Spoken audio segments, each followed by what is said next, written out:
Hi, welcome to HardReset.Info. Now I'm going to show you how to enable or how to disable authentic ATC language in Microsoft Flight Simulator 2024. So this feature refers to the use of real-world terminology procedures, and phrasing in the in-game air traffic control, so ATC system. It aims to make communication with ATC feel more realistic and immersive for players, especially for those familiar with actual aviation protocols. So it's really cool feature.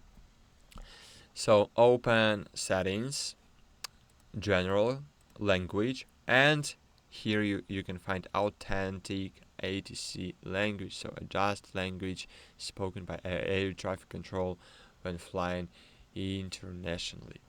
So that's it. Thanks for watching. Like this video and bye. See you.